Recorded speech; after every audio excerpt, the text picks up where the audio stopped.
Oi gente, eu sou a Paula, sejam bem-vindos ao meu canal. Tem gente que coleciona viagem, lembrança boa, e tem gente assim como eu, que coleciona o quê? Traumas escolares, gente.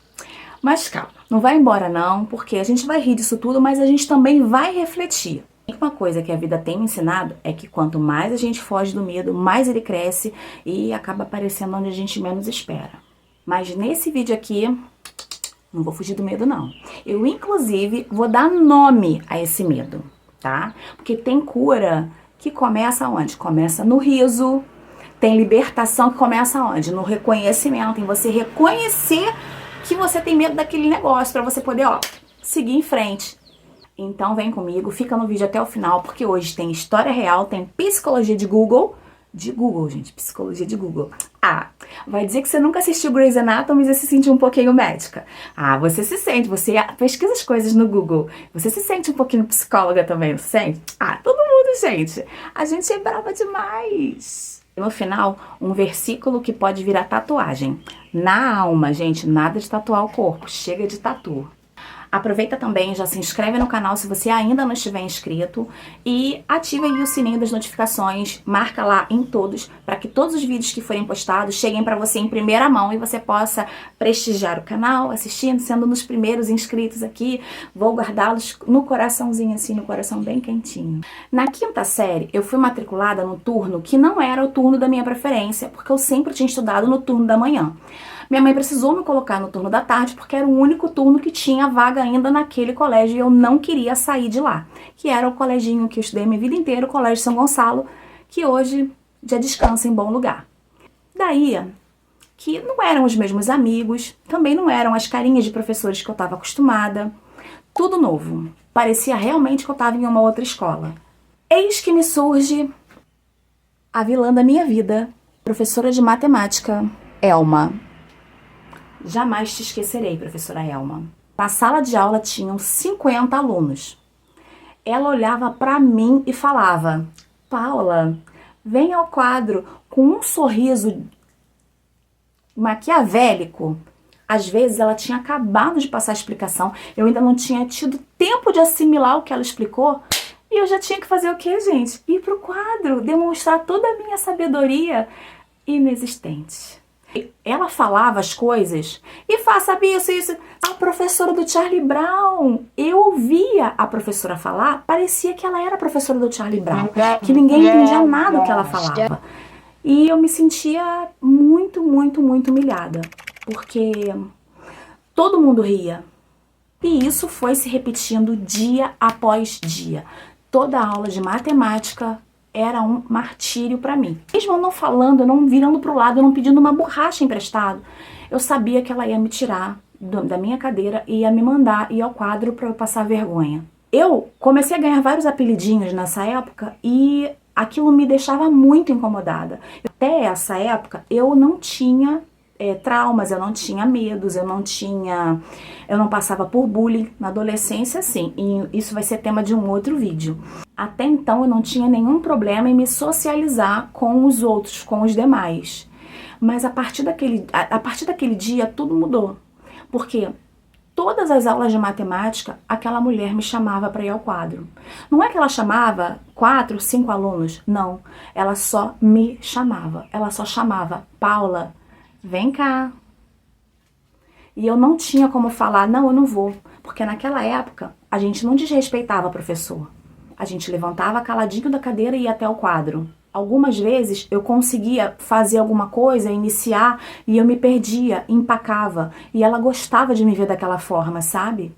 E ela sempre me usava como exemplo. Gente, não sejam como a Paula. Se vocês tiverem algum tipo de dúvida, falem. A tia tá aqui para ensinar vocês. E eu não conseguia aprender nada.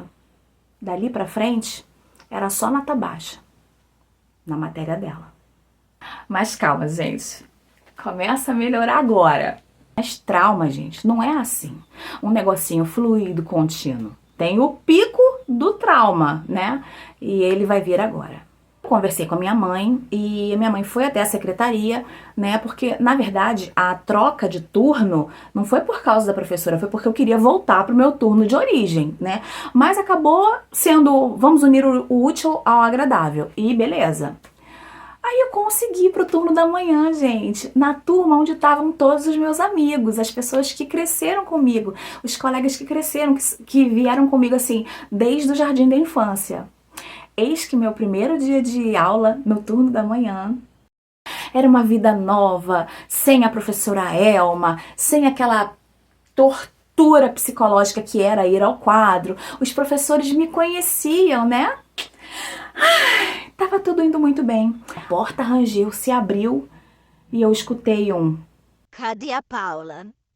Oi, Paula. Achou que fosse se livrar de mim, né? Gente, vocês não têm noção. Aquela mulher teve o desplante de ir atrás de mim.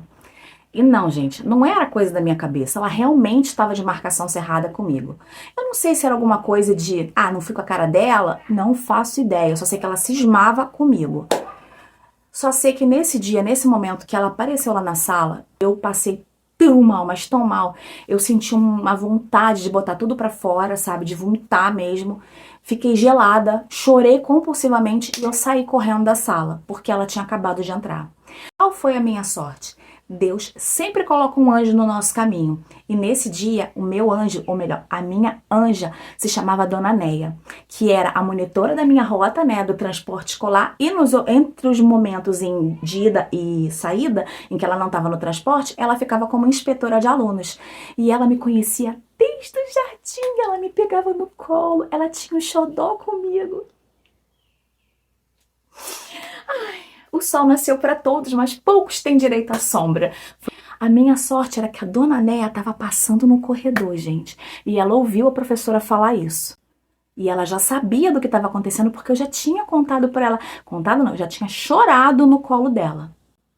Quando ela me viu correndo, ela foi atrás de mim. E aí que eu fui direto, gente. Eu perdi medo, eu perdi vergonha, eu perdi tudo. Apavorada, eu fui para a sala do diretor. Eu nunca tinha entrado na sala do seu Batatinha. Sentei lá e comecei a chorar. E ele querendo saber o que tá acontecendo, menina, e tal. E eu contei para ele. Nos 10 primeiros segundos ficou meio tipo, essa menina tá falando alguma lorota. Mas quem que tava vindo atrás de mim? Dona Neia. Dona Neia ficou na porta e falando, quero falar com você. E aí que o professor Hélio pediu para eu para eu esperar lá fora, mandou a dona Neia entrar, a dona Neia confirmou a história e falou, olha, essa menina aí, desde o turno da tarde, tá sofrendo perseguição dessa professora. Eu vi a professora entrando na sala de aula e falando, pensou que fosse se livrar de mim, né, Paula? Com voz de deboche. Eu precisei voltar para minha turma e a professora Elma nunca mais me chamou ao quadro, mas também passou a me ignorar completamente. Era como se eu não existisse. O que, no final das contas, pra mim já estava sendo uma grande vantagem. Só de não ir ao quadro, só daquela mulher não ficar me perturbando, já era uma grande vantagem. O problema disso tudo é que eu passei a não aprender nada, porque eu não tirava dúvidas com ela. Vamos fazer uma aula de reforço. Na minha época não tinha isso não, gente. Você tinha que aprender durante a aula e vida que segue. Só sei que os anos seguintes foram de bloqueio de aprendizagem. Equações não entravam na minha cabeça por nada e tudo que envolvesse equações dava ruim para mim. Sabe o que é engraçado? Que com física, que tinham fórmulas também, eu conseguia tirar uma nota ok. Mais ou menos, tipo 7,5, 7. Mas matemática era 5. 5 cravado. Eu acho que eu só consegui aprender até o limite para poder ser aprovada. No segundo grau, já começaram os técnicos e eu fui procurar qual era o curso que não tivesse matemática para poder fazer. Na faculdade foi a mesma coisa. Antes de começar a fazer faculdade, eu procurava a grade para ver se tinha ou não matemática. Mas Deus tinha outros planos para mim. Ele falou para mim assim, ó, Paula, vem cá, vou te curar. Você vai perder esse medo de matemática. Me aguarde. Eis que o plot twist dessa história É que eu casei com um professor de matemática, gente, olha. E ele dá aulas online. Então, eu não queria nem ouvir falar de matemática.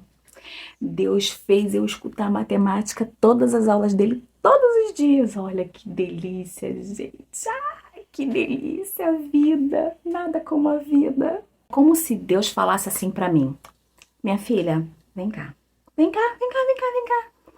Senta aqui que tu vai aprender, nem que seja por osmose.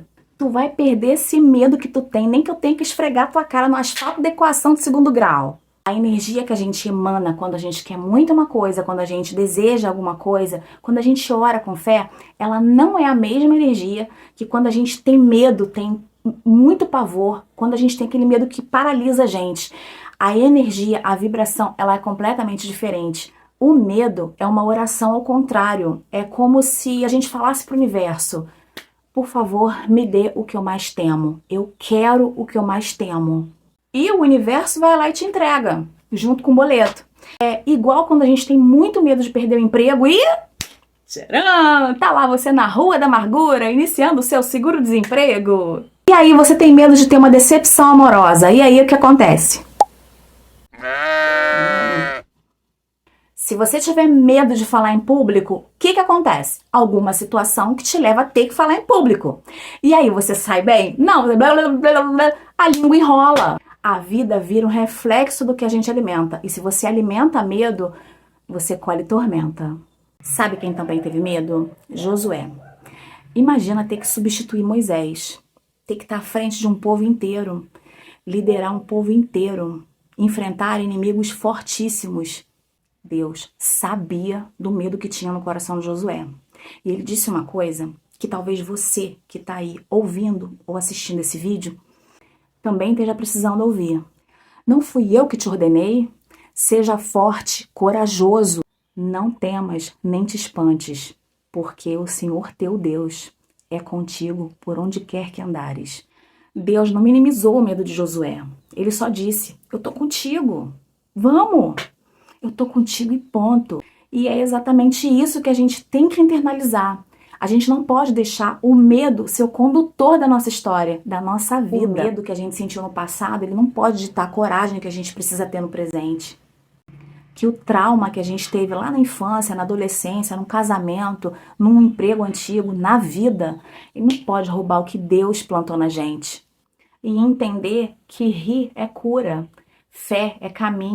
Quando a gente encara o medo de frente, ele perde a força. É lógico que a vida não se resume a só um simples trauma de criança. A gente passa por várias fases, a gente passa por cada coisa da nossa vida, infância, adolescência, vida adulta. São muitos medos, muitos traumas. Eu só quis exemplificar o que um medo, às vezes bobo, pode parecer enorme no período em que a gente está passando por ele. Mas que depois a gente olha para trás e a gente consegue achar graça. Assim, cara, como eu tive medo disso. Olha para onde a vida me trouxe, sabe? Hoje, quando o meu marido tá dando aula, às vezes a gente percebe que tem algum aluno que tá faltando um negocinho ali para poder entender alguma coisa, e depois da história que eu contei para ele, né, dessa história que eu contei para ele até passou a ver a dificuldade de alguns alunos de uma forma diferente. Então, acaba voltando tudo lá atrás, recomeça e tudo mais. Isso acaba servindo para crescimento, né? Pra gente observar melhor as pessoas. Eu sei que todo mundo tá cheio de medo, tá cheio de traumas, tá cheio de ansiedade, de depressão, mas eu tenho visto que rir, às vezes, dos nossos próprios problemas é a cura mais rápida que a gente pode encontrar. E a nossa fé impulsiona para que a gente faça as coisas mesmo tendo medo. Se tá com medo, vai com medo mesmo, porque a fé é o caminho. Então, se você estiver travado, preso por algum medo antigo, seja emocional, profissional, espiritual, não aceita essa sentença, não. Se liberte, porque Ele prometeu estar com a gente em cada passo, mesmo os mais tremidos. Então você levanta, sacode, ora e respira. E vai. Tá com medo? Vai com medo mesmo. Porque Deus não criou você para você ficar se escondendo atrás de medo, ficar se escondendo atrás de porta, ficar se escondendo atrás de quadro negro da vida. Ele criou a gente para a gente resolver as coisas de frente. A gente tem dificuldade? Tem dificuldade. Mas a gente tem que superar as nossas dificuldades. Os nossos medos não podem limitar quem somos. Nossos medos não podem dizer quem é que a gente pode ser. O importante é não parar, porque medo a gente enfrenta, trauma a gente trata. Então, se esse vídeo falou com você, você vai deixar aqui pra mim nos comentários, vai escrever qual trauma que você ainda precisa transformar em risada. E claro, se inscreva no canal, compartilhe esse vídeo e aproveite para ver os demais vídeos, os vídeos que você ainda não viu. Eu vou deixar aqui em cima um card com um vídeo que eu recomendo muitíssimo, que fala sobre o silêncio. Até o próximo vídeo, gente. Tchau!